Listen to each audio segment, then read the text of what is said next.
Thanks for joining us for another DK Custom Products video. My name's Kevin, this is Dwayne, and today we're going to talk about the most important pillar of the 4 pillars of a strong foundation for setting up your bike for performance and reliability. Right.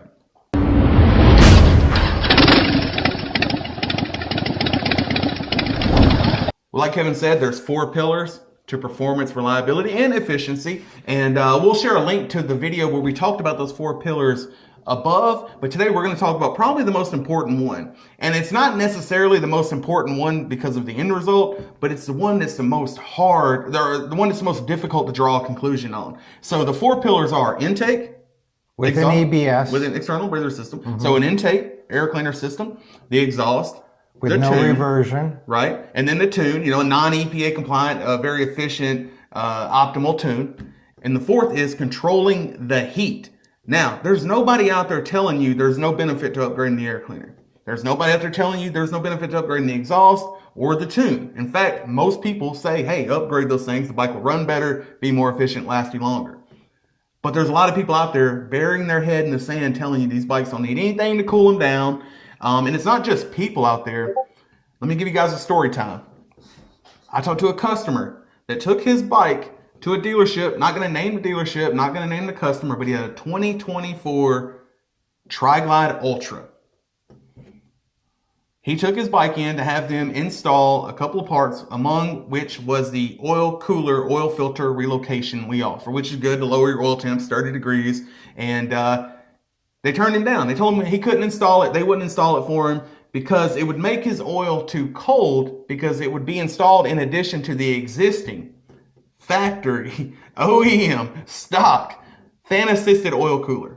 So I don't know if it was a service advisor or a tech told this man he already has an oil cooler, he doesn't need another one, which is either he was lying or he was incompetent, or probably somewhere in between is usually what that comes to. And just to be clear, the reason Dwayne is saying that is because the twin cooled, starting in 14, all Tri-Glides are twin cooled. They have water cooling. Right. They have no oil cooler. We have a whole video on that subject that we're going to put up in the corner here. No oil cooler, certainly no fan assisted oil cooler. So there is no OEM oil cooler, and this dealer's telling this customer that number 1, he has an oil cooler.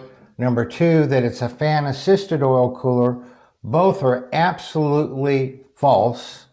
And then that he doesn't need to put an oil cooler on because it'll make his oil run too cool, when there's not a Tri-Glide out there from the factory that if you run it in 70 or 80 degrees or warmer temperature for an hour or more, that the oil temperature will not be above what Harley says is normal operating temperature for the oil, which is 230 degrees. That's right. So, like you said, either boldface lying to that customer or incredibly ignorant of the product that they're selling and working on. Yeah, and also borderline illegal because he told him adding an oil cooler would void his warranty. But, we're not going to get into that. We have whole videos on warranty. But the reason I bring that up is because if you can't get credible information from the Harley Davidson dealership service center, where can you get credible information from?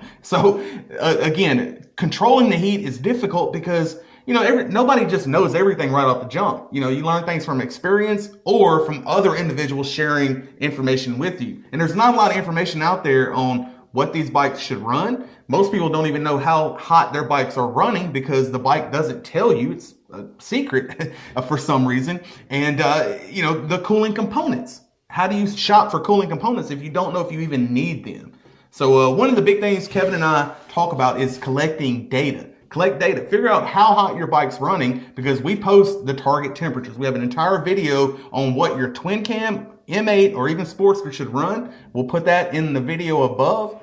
And, then we also have cooling components that we offer that will cool you. If you need 15 degrees cooler, you would go this direction. If you need 30 degrees cooler, like an individual with a Tri-Glide Ultra would need, you would go this direction. So it's always best to collect the data, plan a path, and see, what you need. Do you need more air cooling? Most people do. It's an air-cooled engine. More air to it will cool it down. And it's kind of funny, every time we post out, a lot of times when we post a video about keeping the bikes cool, we still get some pushback. Yeah. Like, I don't know how it's up for debate that keeping your bike cool will make it last longer. Well, something that hopefully this will resonate with some people. You know, we spend 30, 40, 50, maybe only 20, you know, but we spend tens of thousands of dollars on these bikes. So when we go to make a decision on what we want to do to these bikes to maybe modify it or increase its performance or reliability or longevity, the only way to make that decision is to make an informed decision. Yeah. You cannot make an informed decision if you don't have the information. Yeah. So that's why so many of our videos are full of information, because then that information allows a person to make an informed decision. Why is controlling the heat so important?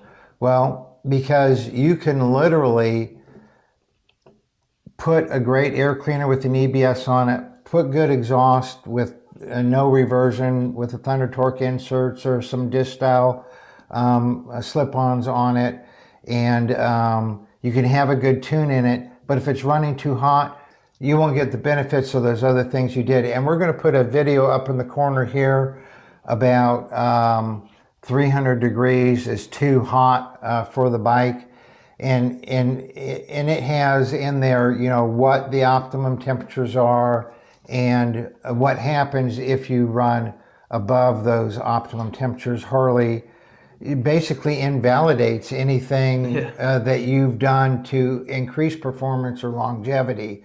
So controlling the heat is just, it's the single most important thing that you can do performance-wise. Not that you shouldn't do the intake, not that you shouldn't do the exhaust or the tune, but if you don't control the heat, all the work you did on those three things might not yield you very good results. That's right. And you know, sometimes collecting data, sometimes you can collect too much data. So if you collect the data on, you know, you go to a dealership and they let you, you know, temperature test all, you know, 5 different bikes, they're all going to be too hot. So that might trick you into thinking that's normal. And it is normal, but it ain't right. It's not right. Just because your bike, your buddy's bike, and your buddy's cousin's bike all exceed 300 degrees, that does not make it right. Because, I mean, I love these bikes, but we cannot keep pretending they're the most reliable, you know, automobile on the road, or the most reliable means of transportation on the road, because they're just not. You know, it's 100,000 miles that's a lot of people's mental goal for these bikes. And you know, there's, you know, 82 Honda Goldwings out here with 250,000 miles without a second thought. So I mean, if you can keep that bike cool,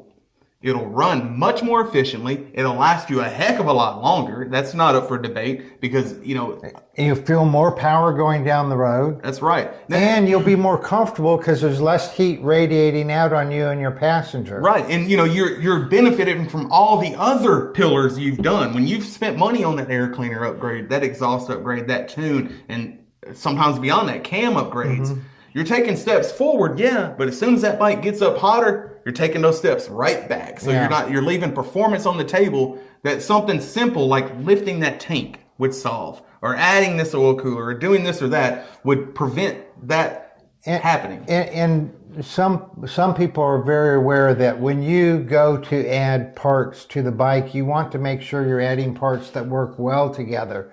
This might be a great cam, and this might be a great throttle body, and this might be a great air cleaner, but they might not work well together. Right. Okay? I just talked to a guy today. Man, I installed this cam. I expected to get more power out of it. I have one of your air cleaners. I have this and that exhaust.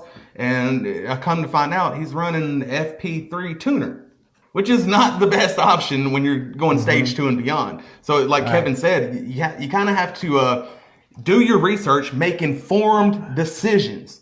Because the things working together is important, and because it all either meshes or fights against each other. And so when you're doing working on your foundation, doing a great stage 1, is everything that you're doing either is cumulative toward the good, or is fighting against each other. Right. And so you don't want to do all this good stuff with the air cleaner, exhaust, and tune, and then have it all invalidated because your bike is running too hot. Because like not only just mechanical, like most things in life, you're only as strong as your weakest link. That's a good way of putting it. And if your weakest link is the engine temps, you need to do something about it. Yeah. So we have an entire video series on why and how to cool down your twin cam and Milwaukee 8 engine. We'll put up in the corner.